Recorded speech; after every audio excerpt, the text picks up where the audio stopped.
Hi, thanks for watching my video. I decided to try and make the Simpsons. Now, I'm not going to pretend that they look exactly like the Simpsons. They are essentially just yellow Sims with the same colour hair and similar wardrobe.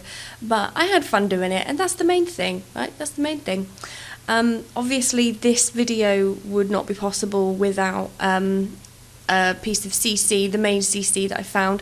Usually when I use CC I just kind of say which website it came from, but because the CC is the yellow skin and it literally would not be possible to make The Simpsons without yellow skin, I will leave a link in the description if you want it yourself. It's from the Sims resource, so it's pretty easy to find. So yeah, I'll leave a link if you would like to do this yourselves.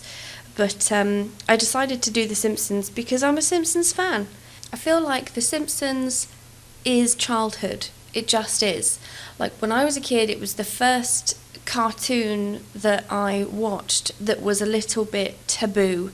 You know, like, obviously you have all of the children's cartoons that are on, like, Cartoon Network or Nickelodeon. This was the first cartoon I watched that wasn't on a children's channel, and although, you know, there wasn't anything graphic or there wasn't swearing, it was the kind of cartoon that can be enjoyed by adults as well, because there's like sexual innuendos, there's like a drunk father who's a bit abusive. Like, it's not quite it's not quite the kind of show that would stereotypically be in like kids TV, you know what I mean? And also I think because it was the first one I watched, that's why I treasure it so much, because even now as like a fully grown adult, I often watch like adult cartoons. They are the best.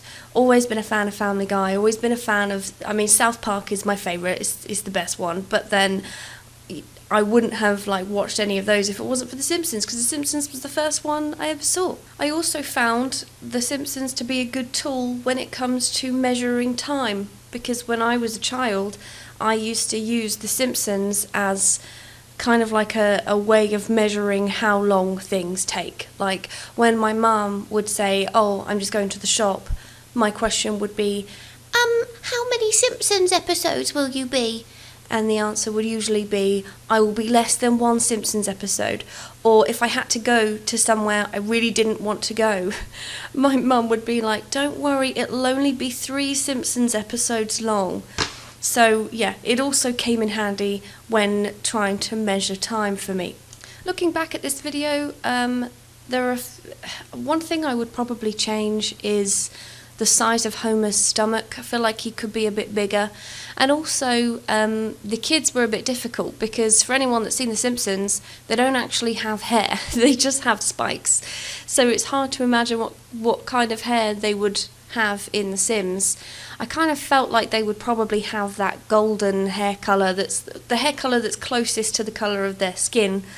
And yeah, I just kind of went a bit freelance on it, but you know, I think it's okay. I put my own spin on what I think The Simpsons would look like if they were Sims. And one of the things I love about The Sims 4 is that it's possible to make pretty much everyone. I mean, you might need the odd mod, you might need the odd bit of CC, but it's possible. And that is completely new, because The Sims 2 obviously had a much better creator sim than The Sims 1. They expanded massively, but there was still limits on what you could do. And then on The Sims 3, like, they all kind of looked like pudding faces, and it was really difficult to morph their faces. Whereas The Sims 4, the Sims are completely malleable, so you can literally make anyone if you're skilled enough. I mean, I don't really make them look like the people I'm trying to make them look like, because I'm not that great at morphing faces, but I can at least put them in the same colour clothes. So there we go. Anyway, it is quite a short video because it's only a small family and it's a bit of creator Sims, so it's not very long at all. So I'll probably start wrapping up just by saying thanks for watching. I hope you enjoyed it as much as I enjoyed making it. If you did, feel free to like and subscribe. And yeah, that's it. Thanks very much for watching, and I'll see you in the next one if you decide to watch the next video.